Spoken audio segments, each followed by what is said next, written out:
যে জায়গায় যাবো সেখানে ভালো করে করার এবং ডাক্তারি হওয়ার ইচ্ছে আছে না?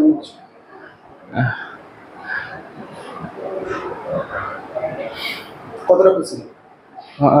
খুশি হয়েছে। পড়াশোনা ছাড়া কি ভালো লাগে? পড়াশোনা স্যার এমনিতে সেরকম কিছু দেখা হয়নি এতদিন পর্যন্ত, মানে পড়াশোনা নিয়েই থাকতাম। তাছাড়া মোটামুটি বিভিন্ন মানে সেরকম কিছু ইন্টারেস্ট, বই পড়া বা ওই ধরনের কোনো মানে বিজ্ঞানের বিভিন্ন বিষয় নিয়ে পড়তে ভালো লাগে।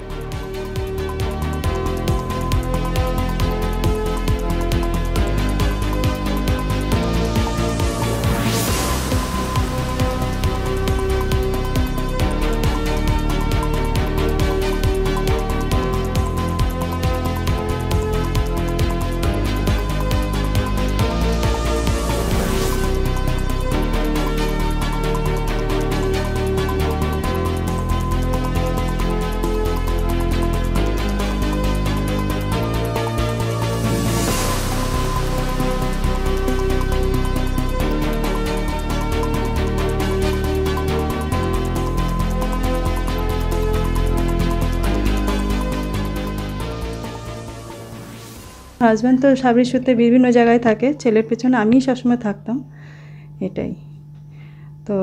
ওর পেছনে আমিই সবসময় আর কি।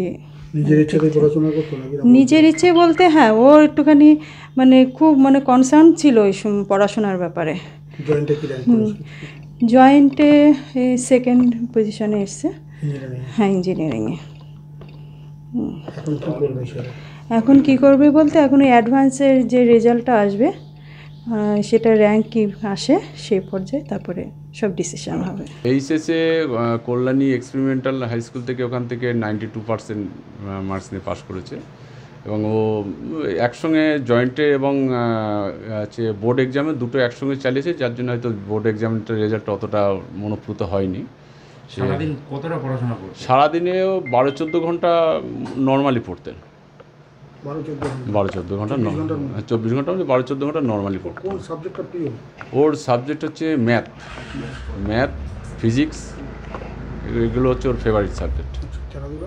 খেলাধুলা বলতে খেলাধুলা তো ওর খুব, ক্রিকেটটা খুব ওর ভক্ত ছিল, কিন্তু পড়াশোনার জন্যে ও খেলাধুলাটা করতে পারেনি। ক্লাস 8-এর টিচার ছিলেন? ওর টিচার বলতে সেইভাবে কিছু নেই, ওই স্কুলের টিচার আছে, মাধ্যমিকের আগে কিছু ছিল টিচার, ম্যাথ, সায়েন্স গ্রুপে এরকম কতগুলো, ইংলিশের কয়েকটা টিচার ছিল, কিন্তু এইচএসের ইয়েতে ওই কয়েকটা কোচিং সেন্টারের সঙ্গে একটু ইয়ে ছিল, বাস। সকল পড়াশোনা, ওকে আর আলাদা করে উৎসাহ জোগানোর কিছু ছিল, নিজেই ইন্টারেস্টেড, ও নিজেই স্বাবলম্বী। প্রাইভেট টিচার আলাদাভাবে কিছু ছিল না, ওই 2-1 কোচিং সেন্টারের সঙ্গে একটু যুক্ত ছিল, ব্যাস এইটুকুন আর কি।